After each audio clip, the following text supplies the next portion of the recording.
মনে হচ্ছে এই তো সেদিন তোমাকে স্কুলে নিয়ে ভর্তি করেছিলাম। দেখতে দেখতে কবে যে 8টা বছর পার হয়ে গেল বুঝতেও পারিনি। হ্যালো এভরিওয়ান, আসসালামু আলাইকুম। নতুন একটা ভিডিওতে আপনাদের স্বাগতম। আজকের ভিডিওটি আমার জন্য অনেক স্পেশাল, কারণ আজ ছিল আমার বড় ছেলের প্রাইমারি জীবনের শেষ দিন। একটা ছোট্ট 3.5 বছরের বাচ্চাকে স্কুলে ভর্তি করেছিলাম। দেখতে দেখতে কবে যে এই স্কুলে 8টা বছর তার পার হয়ে গেল বুঝতেও পারিনি। আজকে ছিল তার বিদায়।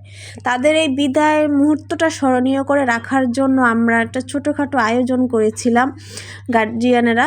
তার জন্য আমরা টিচার্সদের জন্য নিয়েছিলাম কিছু গিফট। সেই গিফটগুলাই এখানে প্যাকেজিং করা হচ্ছে। আর ছিল খাবারের ব্যবস্থা, যেহেতু 100 বাচ্চা, তাদের খাবার দাবার। আর এখানে তারা এই গিফটগুলো তাদের টিচার্সদের উপহার দিচ্ছে বাচ্চারা। বর্তমানে এখন তো ছেলেমেয়েরা শিক্ষককে সম্মান করাটাই ভুলে গিয়েছে। তারা ভুলে গেছে যে আমাদের স্বরা থেকে ক খ, আমিটাও শিখিয়েছে শিক্ষকরাই। শিক্ষকের পাশাপাশি মাসিদেরও কিন্তু অবদান কম না। এই মাসিরা বাচ্চাদের কখন কি প্রয়োজন, তাদের কান্না করলে সামলালো, তাদের টয়লেটে নিয়ে যাওয়া, তাদের টিফিনগুলি তাদের কাছে পৌঁছে দেওয়া, সমস্ত কাজ কিন্তু তারা করেছে। আর এখানে আমাদের হেডমিস্ট্রেস বাচ্চাদের উদ্দেশ্যে কিছু কথা সবাই মিলিত হয়েছি। প্রথমটি হচ্ছে আমরা বার্ষিক পরীক্ষার আজকে শেষ দিন এবং এই বিদ্যালয়ে আমাদের পঞ্চম শ্রেণীর আজকে কার্যত শেষ দিন। বিশেষভাবে ধন্যবাদ দিই আমি স্কুল কর্তৃপক্ষকে এবং আমার সম্মানিত সাধারণ সম্পাদক এবং সহ সাধারণ সম্পাদক দিদিকে। তারা প্রচন্ড শিক্ষিকা হয়েছি আমি এবং খাদিজা ম্যাডাম দুজন একসাথে। আসেন খাদিজা ম্যাডাম আমার পাশে আসেন।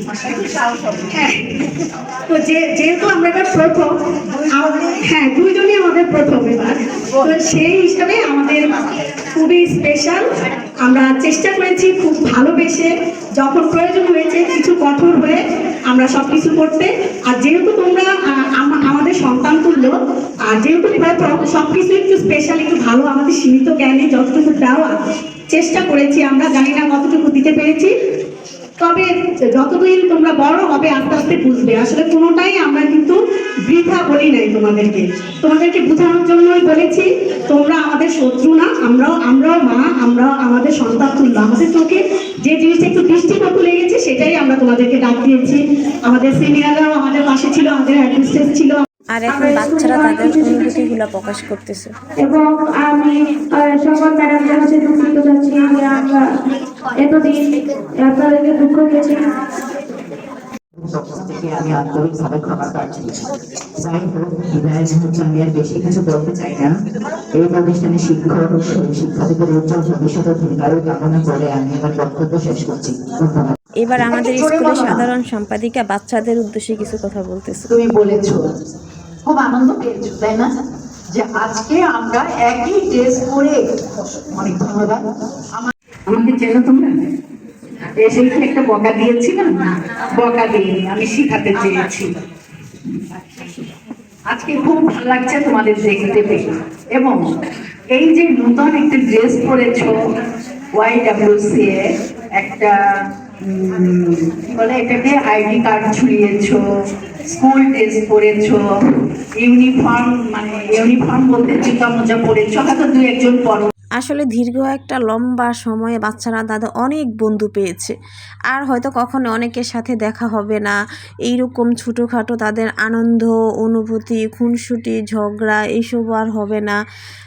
ওরা হয়তো বুঝতেছে না যে এই মুহূর্তটা, কিন্তু আসলে আমরা তো একসঙ্গে পার করে এসেছি। এখানে রাখি সব বন্ধুরা।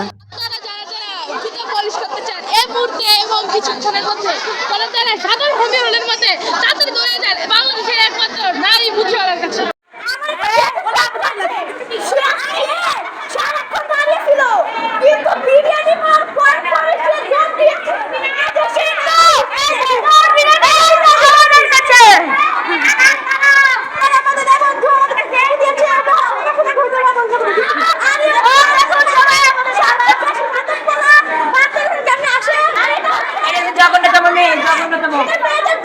তারা সব বন্ধুরা মিলে খুনসুটিতে মেতে উঠেছে। এই যে তাদেরকে স্কুল থেকে গিফট দেওয়া হয়েছে, তারা তো গিফট পেয়ে অনেক খুশি। তোমাদের সবার জন্য অনেক অনেক দোয়া ও শুভকামনা থাকলো। তোমাদের উজ্জ্বল ভবিষ্যৎ কামনা করি, তোমরা অনেক বড় হও, মা বাবার স্বপ্ন পূরণ করো। সবাই ভালো থাকবেন, সুস্থ থাকবেন। আল্লাহ হাফিজ।